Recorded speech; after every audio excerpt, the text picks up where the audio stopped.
Salut à toi Future Clipmaker. Alors aujourd'hui on va voir les étapes d'un clip, par où commencer et par où finir.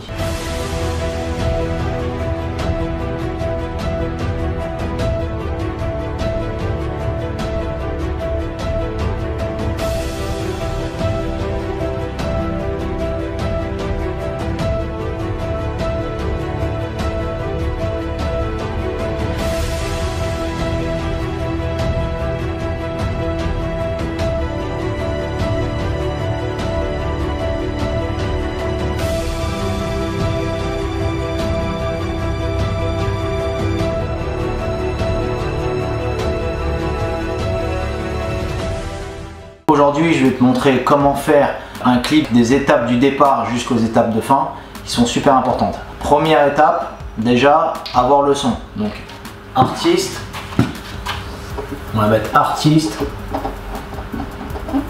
ok, égale son. Donc ça c'est la première étape. Donc il doit te l'envoyer par mail ou autre, ou WhatsApp.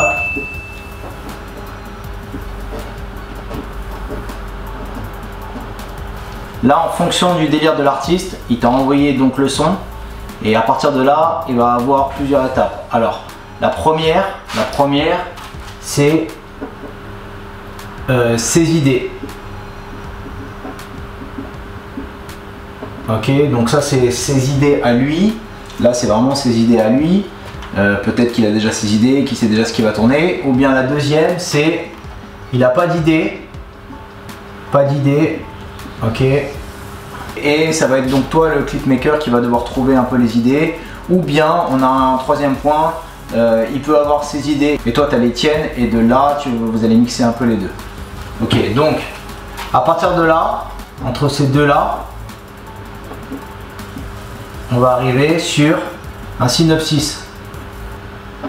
On va écrire sino, voilà. Donc là on est à synopsis. D'ailleurs vous pouvez regarder dans la description, vous allez pouvoir télécharger gratuitement un synopsis que j'ai fait, une template, comme ça vous allez pouvoir l'utiliser pour vos clips. Ensuite, après le synopsis, faut prendre le temps, donc le timing de trouver les idées, d'échanger avec lui, donc ça c'est important. De là on va réfléchir aux idées, on va écouter le son et à partir de là on va commencer à chiffrer un clip. Alors il y a deux méthodes qui sont importantes.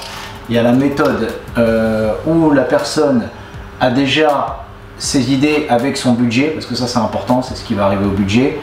Ou alors la personne est un peu vague sur les budgets. On va essayer de réfléchir à un synopsis en rapport avec son budget. Ça c'est important.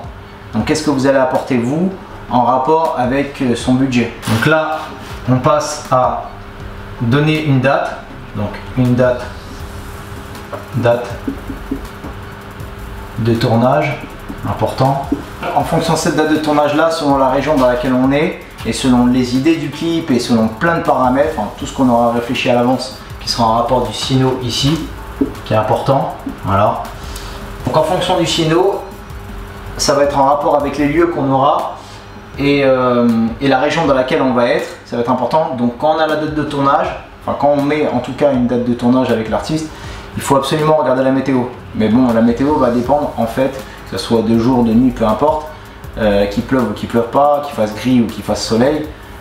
La météo va être en rapport avec les idées du clip. Donc bien regarder la météo. Une fois que tout est fait et qu'on a la date de tournage, que l'artiste c'est bon, il a prévu de ramener des choses à lui. S'il y a un budget un peu serré, il va forcément ramener des choses, des accessoires, une voiture, même un décor, peu importe. Et si vous avez déjà ça, vous pouvez la ramener, mais bon, à condition que ça rentre toujours dans le budget. Après, chacun fait comme il veut, il peut faire même plusieurs jours et dépasser le budget, mais bon, ça c'est après à vous de voir. Si c'est 2 jours ou 2 nuits, on va faire de 10h à 21h, 22h. Ça peut être même plus tard, la plupart du temps c'est plus tard, mais tout va dépendre si on fait un clip de jour et de nuit, ou si c'est qu'un clip de nuit ou qu'un clip de jour. Donc ça c'est important, voilà. Ce qui représente à peu près 12 heures dans la journée.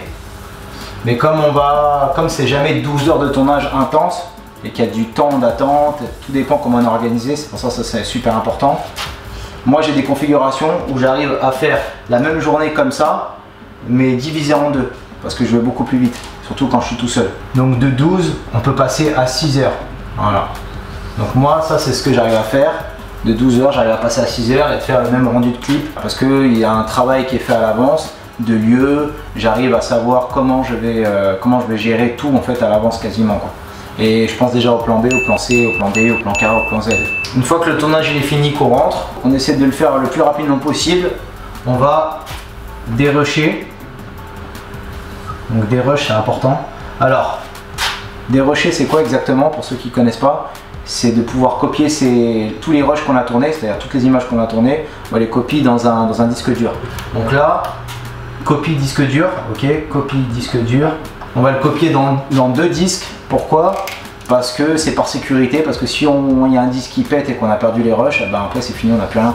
Donc il vaut mieux avoir un deuxième disque de backup, ça s'appelle. Et ensuite, on va commencer à regarder un peu les images. Il y en a des fois qui testent leur pré-étalonnage déjà à l'avance sur les rushs, avant même de faire le montage, histoire pour être dedans. Selon notre ordi, s'il est plus ou moins puissant, que vous soyez sur Mac ou PC, quand on a des rushs shootés en 4K par exemple, après on peut avoir des rushs shootés en 1080 aussi, mais si on a des rushs shootés en 4K et qu'on a un ordi qui n'est pas assez puissant, il va falloir encoder les rushs. Donc là, encodage,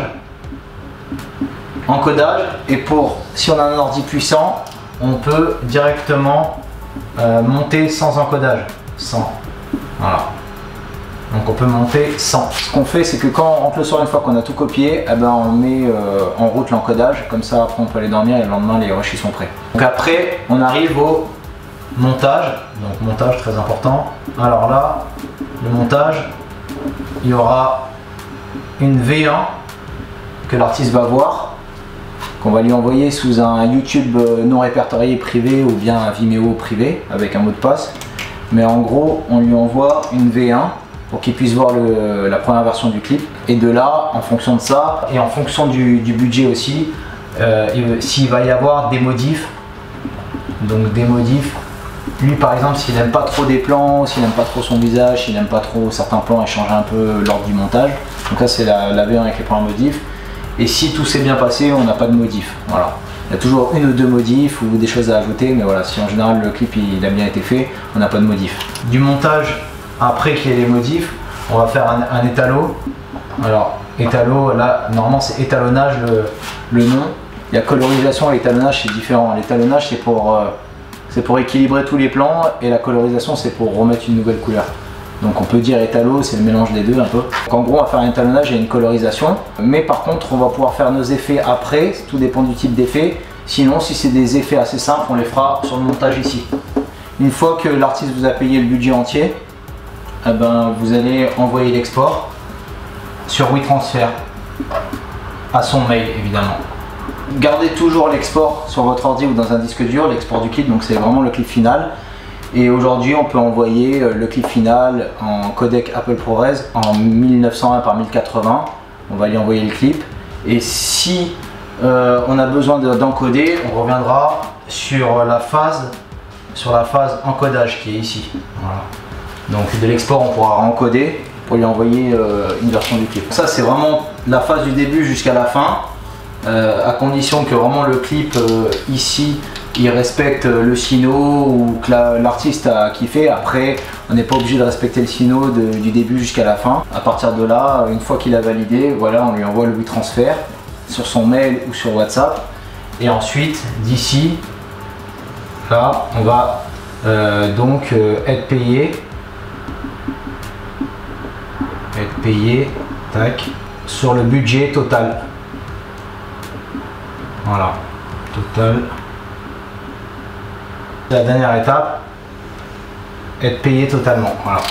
Maintenant, qu'est-ce qu'on va faire avec cet argent-là? Ça, c'est l'autre question. Mais moi, il y a deux étapes. Donc la première est ici, qui est très importante. C'est ici. Comment on va faire pour que les artistes vous demandent à faire un clip? Il y a plein de paramètres. Il y en a un paquet. Ici, il y en a un paquet. Et là, ici, moi, je rejette une partie d'argent dans les réseaux sociaux et sur d'autres choses aussi. Donc ça, il y a beaucoup de choses à savoir aussi ici et ici. On a vu à peu près en gros, grosso modo, comment faire un clip avec les étapes du début jusqu'à la fin. Maintenant, il y a plein de choses ici qui sont beaucoup plus détaillées. Et voilà, je vous laisse vous abonner à ma chaîne pour suivre les prochaines vidéos et on se dit à très bientôt les clipmakers.